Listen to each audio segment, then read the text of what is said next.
Pemirsa, lebih dari 16.000 jamaah haji Indonesia telah berada di Makkah, Arab Saudi. Seluruh jamaah haji Indonesia mendapat pelayanan terbaik dari para petugas, diantaranya dalam hal layanan transportasi. Untuk informasi terkini, kita bergabung dengan Putri Lukman dari Makkah, Arab Saudi. Assalamualaikum Putri, seperti apa layanan transportasi yang diterima jamaah haji selama beribadah di Makkah? Waalaikumsalam Vera, ada 3 layanan transportasi yang diberikan kepada jemaah Indonesia saat berada di Mekah, Arab Saudi. Layanan yang pertama, atau layanan transportasi yang pertama adalah dari bandara ke kota Mekah. Kemudian juga yang paling sering digunakan saat ini adalah layanan bus sholawat. Layanan bus sholawat ini sudah digunakan oleh jemaah haji Indonesia saat berada di kota Mekah sejak 10 Mei 2025. Layanan bus sholawat ini disediakan bagi jemaah haji Indonesia selama 24 jam dan ini gratis digunakan oleh jemaah haji Indonesia dari pemondokan atau hotel menuju ke Masjidil Haram atau sebaliknya.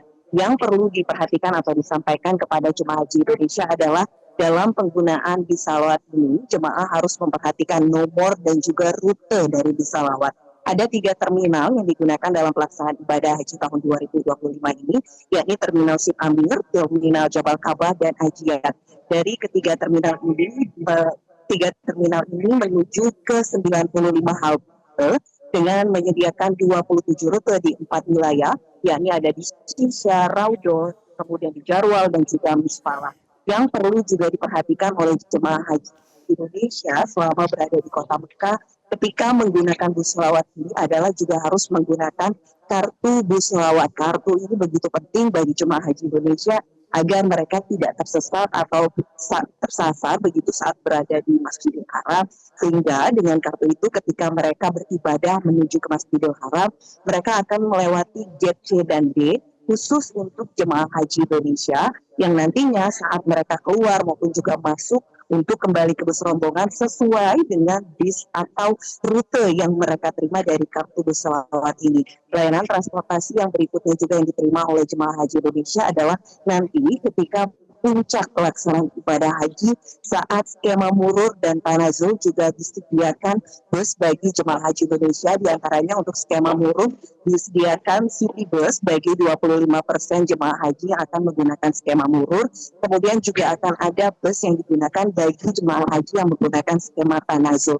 Hal ini adalah yang diperuntukkan bagi jemaah haji Indonesia agar bisa mendapatkan pelayanan terbaik terkait dengan transportasi. Selain itu, di selama pelaksanaan jemaah haji Indonesia, ketika mereka menggunakan bus sholawat, juga dipersiapkan adalah kursi roda bagi jemaah haji Indonesia, di mana ada pendorong kursi roda, jasa pendorong kursi roda ini yang bekerja sama dengan petugas penyelenggara ibadah haji atau PPI Arab Saudi bagi jemaah haji Indonesia. Nah, penyewaannya ini juga secara resmi sudah ditentukan oleh PPI Arab Saudi agar jemaah haji Indonesia ini merasa nyaman ketika beribadah di Masjidil Haram.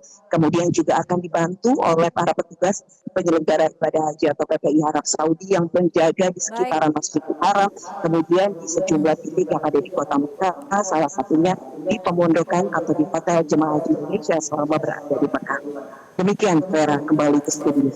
Baik, terima kasih Putri Lukman melaporkan langsung dari Makkah, Arab Saudi. Selamat bertugas kembali. Pemirsa, seorang jamaah haji asal Indonesia terpisah dari rombongan setelah menunaikan ibadah umroh wajib. Usai dibantu petugas haji, jamaah berhasil kembali ke pemondokan atau hotelnya.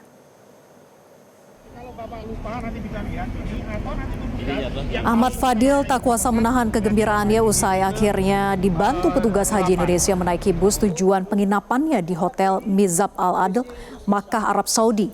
Kakek 69 tahun itu terpisah dari rombongan setelah menunaikan ibadah umroh wajib di Masjidil Haram.